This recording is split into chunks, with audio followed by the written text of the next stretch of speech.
Welcome to A1 TV Telugu news. నేను భువన. Details చూద్దాం. విజయనగరం జిల్లా మెంటాడ మండలంలోని సర్పంచుల పదవీకాలం పూర్తి కావడంతో మెంటాడ మండల పరిషత్ సమావేశ భవనంలో వారిని సన్మానించారు.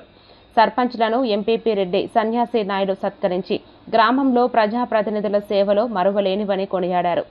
పదవీకాలం పూర్తయిందని అనుకోకుండా నిరంతరం ప్రజలతో మమేకమై ప్రజలకు పార్టీలకు అతీతంగా సేవలు అందించాలని కోరారు.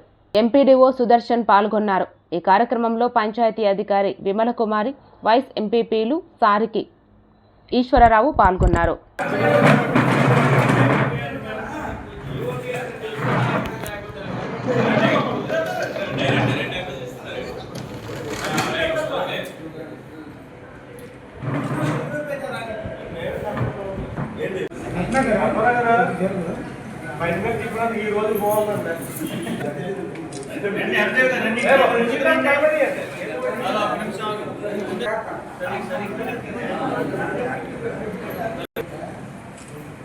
అలాగే వేదిక మీద ఉన్నటువంటి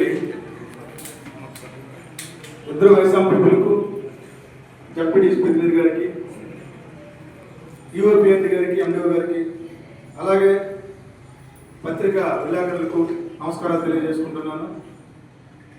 నాకంటే ముందు చాలామంది మాట్లాడారు. అసలు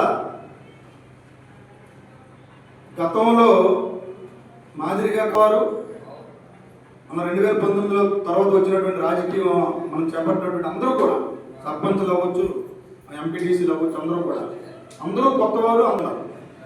ఎక్కడో కలచామపల్లి కానీ, జగ్గు కానీ, కొన్ని ఏదో చైతి కానీ కొన్ని మినహాయించేస్తారు. అలాగే ఈరోజు వాళ్ళకి గౌరవించాలి అని చెప్పేసి నేను, ఎంపీడీ గారు, మేము ఎస్ఎంపీపీలు, అలా మా జడ్పీటీసీ గారు మనం కూర్చొని మాట్లాడుకున్నాం. ఎందుకంటే పదవి విరమణ అనేది ఉద్యోగస్తులకి అయితే అది రెస్ట్. అది